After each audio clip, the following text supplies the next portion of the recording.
Hey, what's up, guys? It's 2:30 in the morning. I just got done with a brutally hard leg workout, so I might look a little trashed. I feel a little trashed, and that's not that uncommon to have a brutally hard leg workout finish at 2:30 in the morning. But why I'm sharing this is because this is kind of a funny story. This isn't a reel. This is going to be a little longer. I think maybe eventually that this will go on my YouTube page, but the other day I'm at the gym and this guy comes up to me, this kid, and he's like, "Man, you're so big.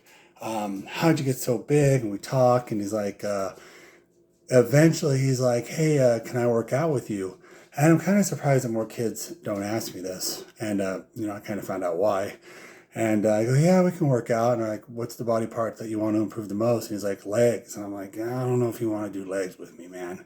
Like, "No, I want to do legs." I'm like, "Okay, Monday night, Monday's legs. I'm off on Sunday. Monday night, we're doing legs."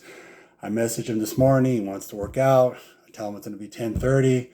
I get there at 10:30 on the dot after working a shift at work, serving shift. I get there, I'm ready to go. Got my bag, my shoes, my belt, all my stuff. He's not there. Kind of take some time warming up. Put my straps on, my knee braces on. I put my shoes on. I put my belt on. I start warming up. 135, 225, 315. He's still not there. I've got 405 on the bar. I'm like, okay, I'm gonna start working out. So I start repping out 405.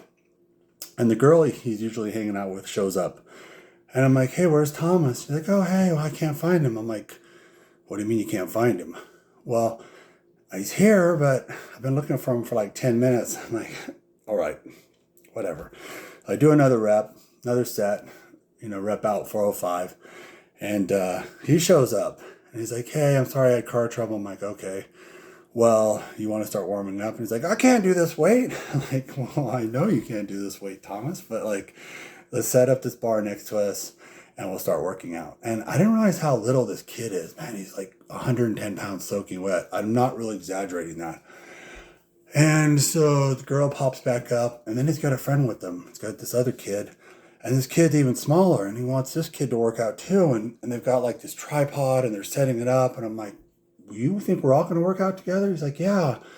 I'm like, "Man, this is like you and I, and I'm going to show you some stuff, and maybe hopefully you can keep up. But I have a pace and a tempo that I go at, and I'm not really sure you should be recording it." And he's like, "What do you mean?" I'm like, "Well, I mean, I'm not sure I feel comfortable recording it. What I mean is that I'm not even sure I should be recording workouts yet. It's like maybe I'm at that level, but I don't think that you need a tripod and all this." Anyways, he's like, "Yeah, okay, okay, fine." So, I ended up seeing him over on the filming their adductors, their high rep explosive adductor sets with like 60 pounds that they were filming. And then they went over to some very intense leg extensions that they were doing. Um, and I'm thinking, man, I'm looking at this kid, I'm thinking, man, I ought to hurt this kid, man. I almost hurt myself. I realized, and like Tom Platt says, if you're not pushing to the very edge, bordering on injury, you're not doing enough to really make your body change. And that's how I felt after this workout. And I'm thinking, man, like I'm understanding why maybe people don't approach me and want to work out, and I'm kind of taking that as a compliment. I mean, right now, what I'm doing now, and it's really a disadvantage for this kid. It was a disservice to himself because this one workout really could have changed his life. I could have took him through like my whole, like not only my routine, but like almost my ritualistic approach to working out.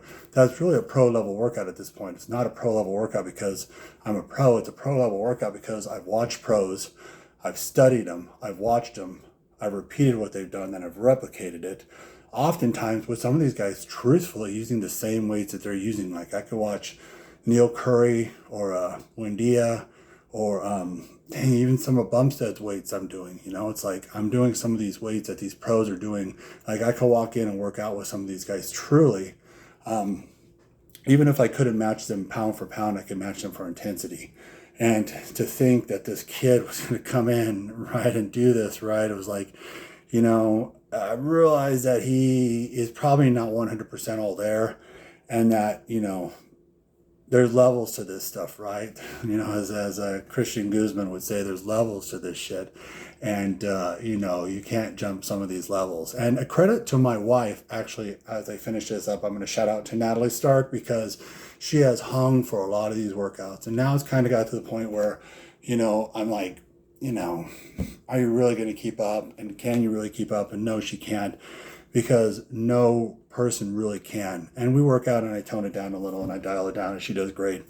But she really goes rep for rep, set for set, pound, you know, her poundages for my poundages. She really knocks it out. So, you know, she's an all-star. So that's my story, you know. If you want to work out with me, I would love for that. But like, you better take this shit serious, because I take this shit serious. I wake up, you know, we were watching this Nick Walker video the other day, and Day in the Life of, and like what he does and what I do, there's a very thin line separating us anymore, like a very thin line.